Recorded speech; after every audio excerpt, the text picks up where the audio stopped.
Okay, I believe yesterday what I had you guys write down was it had to be continuous. I think I kind of combined these two together, and then I think this was your third one? I can't remember. No, we have the first three. Oh, you didn't have the fourth. Okay, excellent. So I'll have you guys add the fourth one underneath. So when you have the intermediate value theorem, I didn't really explicitly say the fourth thing up there, even though it's technically a criteria, because it shouldn't make any sense if that happens. So if we're purposely trying to find a value in between two different heights, if your two endpoints are level with each other, it wouldn't even make sense to use a formula that tries to find an answer between them. So that's kind of why this theorem, the endpoints can't be the same as each other, because otherwise it wouldn't even make sense to use it. So, but this is the intermediate value theorem.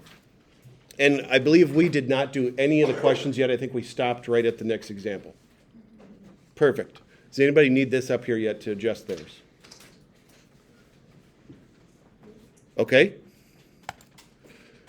So then let's do 3 together. It says apply the intermediate value theorem, if possible, from 0 to 5, so that f of z equals 1 for the function that. First thing we need, I almost wrote down this thing with a normal pencil. There we go. First thing we need to do is look for the criteria to see if the intermediate value theorem even applies. Okay, let me click on the markers.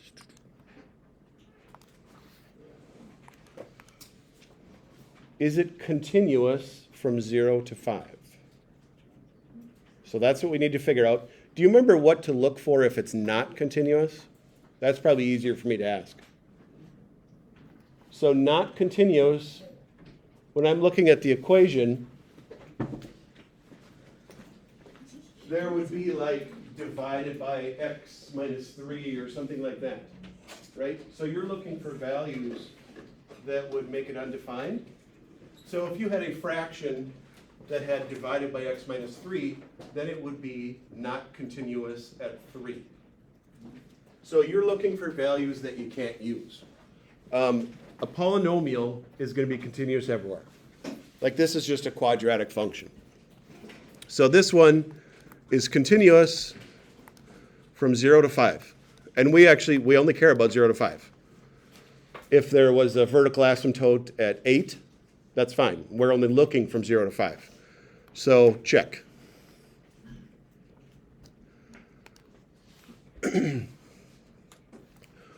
We're trying to find a C value that has an answer of 1 between 0 and 5. So kind of the criteria I wrote don't really fit this perfect, because the C value has to be between 0 and 5, and that would be the next criteria. So we're specifically looking for 1. The third criteria I wrote, this answer of 1 would have to be between the two endpoints.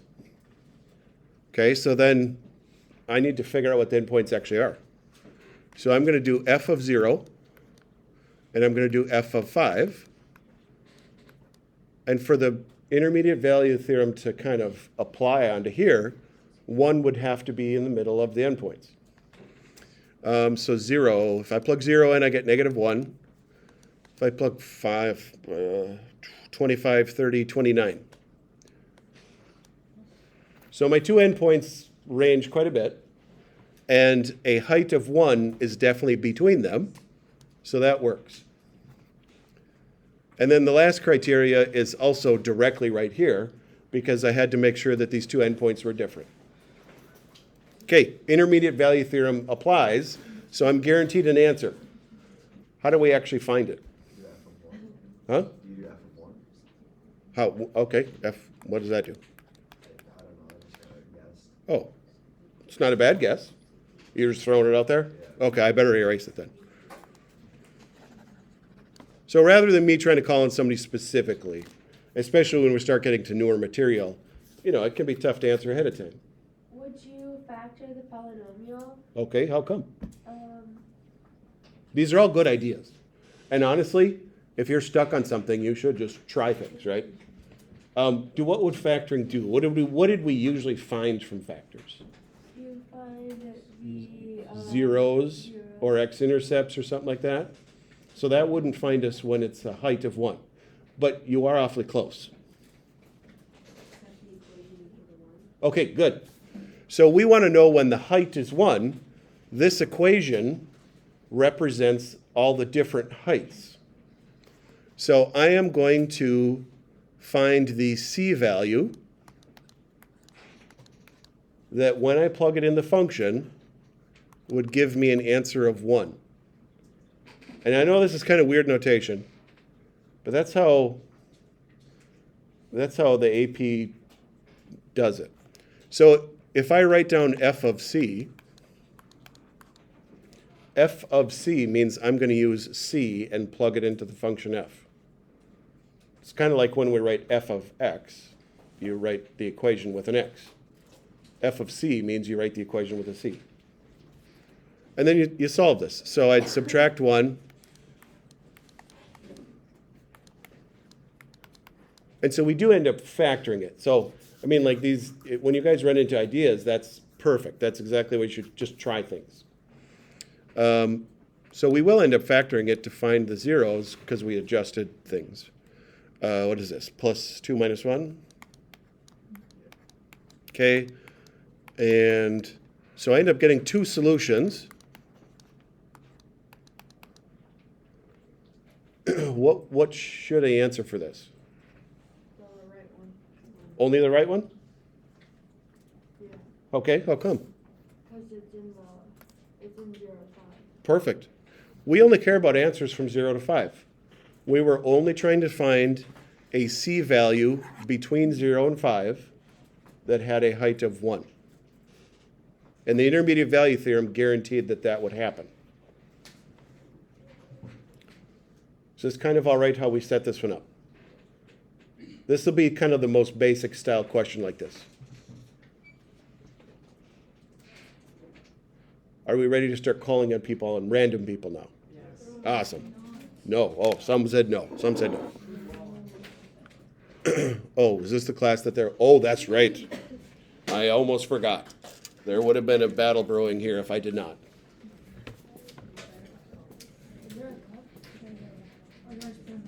Don't forget to read the numbers so that you call it who you want. Oh. I'm getting a lot of mileage on my wheels here.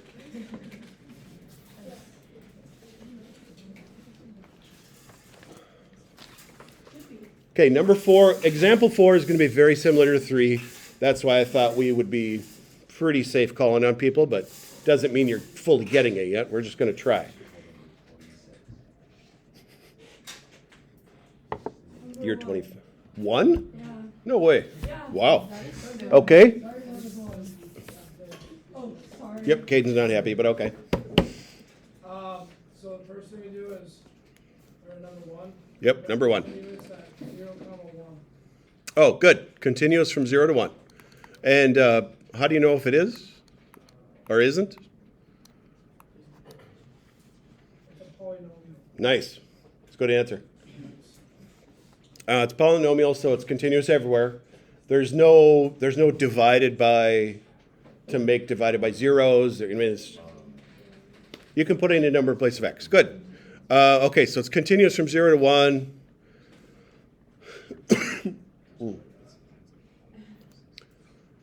So next we're basically just checking. So use the intermediate value theorem to show that this has a 0. We are trying to find when f of c is equal to 0. That's what having a 0 means, when it's equal to 0. So that means we need to verify, this is kind of like all the steps together. We need to verify that the two endpoints, that 0 would lie in between them. So if I plug 0 in, I get -1. If I plug 1 in, 1 plus 2, 3 minus 1, Perfect. So my two endpoints go from -1 up to 2. And so we're guaranteed to have a height of 0 in between somewhere. Now this one might not solve very good. Well, we should roll. I forgot. I did too much work. What? 19. 16, 17. Kylie. I didn't ask anything. Oh, no, I'm just talking to my friend here. Oh, okay. What should we do next? Good question. Is it going to be the same answer that you just yelled out? I thought somebody yelled, I don't know. I don't know. Oh, Set it equal to 0. okay, nice. Why?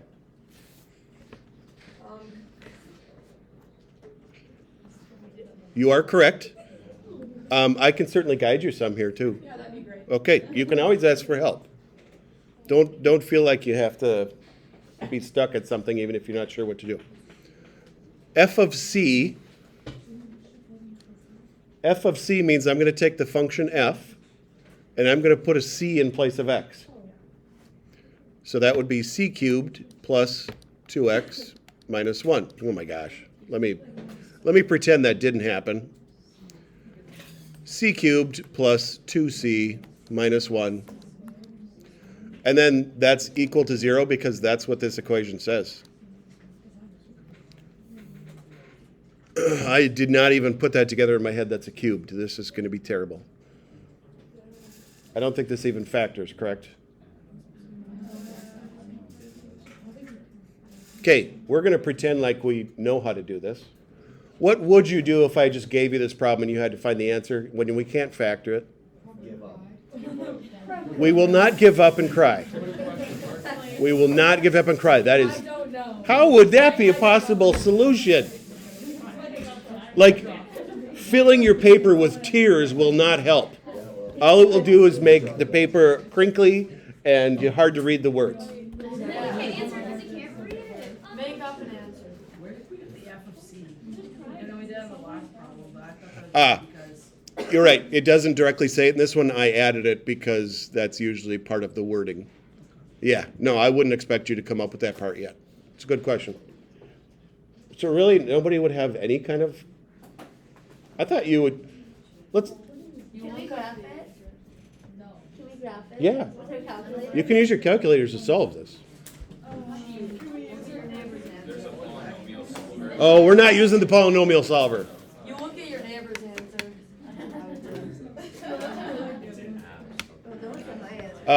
Yeah, most of your calculators have the polynomial solver. And I think it's Miss Gavin that uses that quite a bit for her class. What? Yeah, but you shouldn't use the polynomial solver. That only gives you one answer. Oh, good. Because the polynomial solver is not very good. I don't even know where that is. Good. Where is it? Don't go to it. Don't start using it because you're going to screw yourself up. Okay, what you can do is graph c cubed plus 2c minus 1. I don't want to take too much time on this. I'm just going to say how we would do it. I want to get towards the review-ish stuff. So we would graph this. And then if this wasn't equal to 0, we could graph the right-hand side and then find where they intersect. Now, since this is equal to 0, you don't need to graph that. There is a button on your calculator that will find the zeros for you. It's basically how that polynomial solver works. But that only works, that polynomial solver really only works well when there's one solution. And we hardly ever have questions that only have one solution. We're going to have lots. So that's how you would do this one. Obviously, I'm going to be giving you ones that I want to see work you can do, so I'm not going to give you one you have to use a calculator for right now. This would be a good example on the calculator portion of the AP test, though, because it's not one you can do by hand. Okay, we'll move on. I don't want to, like I said, I don't want to take forever doing this. On 5 shows you a very different setup, but we're going to use the exact same theory. So a car travels on a straight track during the time interval from 0 to 60 The car's velocity is continuous, and that's because the car keeps moving the entire time. The table below shows selected values of the function. And generally, you would only be able to, actually, like, if you're trying to do an experiment, you generally can only record things every so often. And I know newer things for your science classes, you can have continuous recording. But this is kind of how it used to be done all the time. So say we have these recordings, and this has velocities at certain times. FYI, why is it negative velocities turning to positive velocities on a racetrack? Yeah. Go backwards. So think of an oval track, right? Going to the right would be positive velocity, and then at the corners, you would basically be moving nothing because you're not actually moving to the right or left, you're going straight up. And on the back side of the track, you'd be going to the left. So your velocities would move up and down. It depends on how you record it. So if you were recording linear velocity, like straight ahead, like speed, the speed would just stay whatever. But velocity is kind of a different, it's like a vector. Okay, for 0 to 60, there must be a time when v of t is equal to -5. How do we know that? And or how do we know where the answer would be? And how are we guaranteed it? Oh, but it's continuous. So we are guaranteed that it would happen between 35 and 50 seconds. According to these readings, we are guaranteed that it happens there because since this is a continuous function, we have one endpoint that is 35, -10, and one endpoint that is 50, 0, and -5 is a height between these 2 points. So it's a value between those 2 values. So we'd be guaranteed one in there.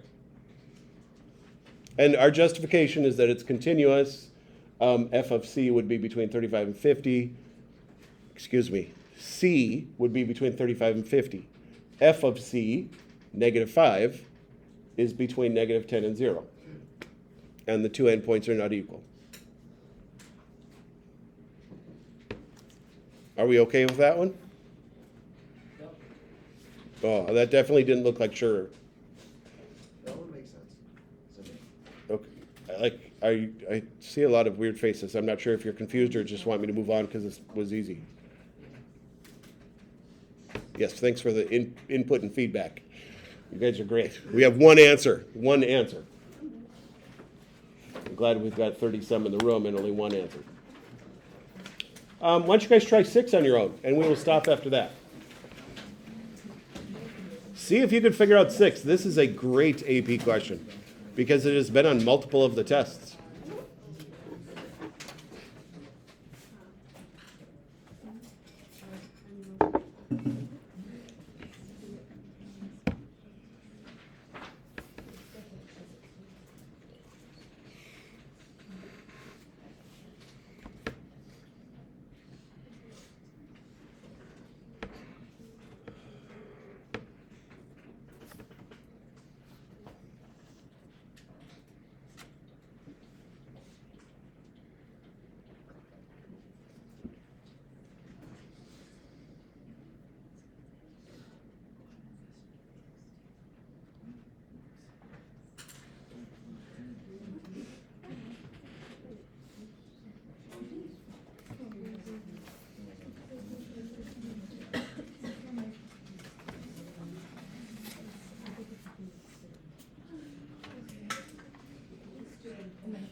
Does anybody think they know the answer? I'm hearing C. It was done in my book. What? Yeah, it's just, I don't even have a red pen near me. There's just. What? You got a packet where somebody did the problem already? Yeah. And it kind of looks like my handwriting, so I'm confused if I did it or not. I'm not like, it's just done. Okay, well, let's hope the person that did your notes did it correct, huh? It said solve 2 of A, g of x equals 3/4, 2 solutions. What the problem says? Well, let's figure it out. Okay, so we've got these points. Why don't I kind of graph these?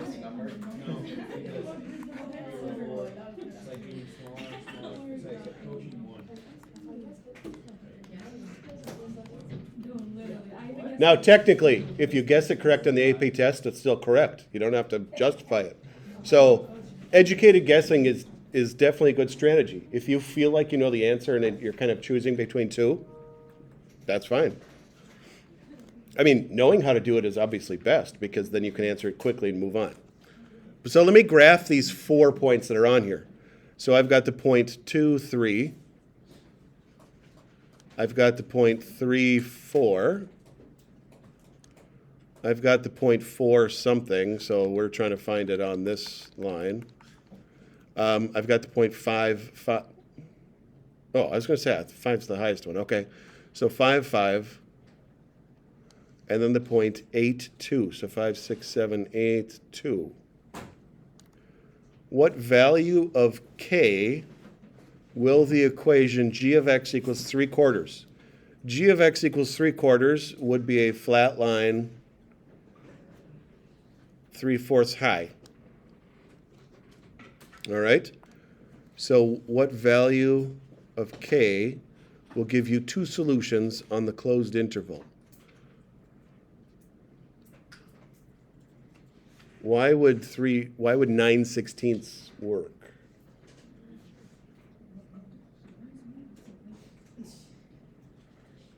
Now, what should have happened is this shouldn't say g of x. That should probably be a different function so it doesn't throw you off, like h of x or something. But I get why it says g of x. So why would a height of 9/16, which AKA is below 3/4, why would that be guaranteed to give you 2 solutions? What did they tell you about this table of numbers? It's continuous. So if it's continuous, and I put this point below the red line, that means we are guaranteed all answers between those two and between those two. So we're guaranteed every height between them. So why not B? Why not B? B would be exactly on the red line, and it doesn't go below the red line. Always wanted to move it. So if you move the k value below the red line, you're guaranteed a continuous function would cross that line twice. So if you have 2 points up above it on either side, and you put a point below it in between, you're guaranteed a continuous function would have to cross there twice. Oh, that makes sense. I mean, we don't know if it looks like this v that I drew. We don't know if that's the actual function, but we know that all those heights are covered. So we're guaranteed that it would have to cross down below 3/4 2 times. So 9/16 is correct. It's okay if you're having trouble visualizing it in your head. I absolutely could draw it more or differently later on too. Yeah. Okay, I'm going to stop here.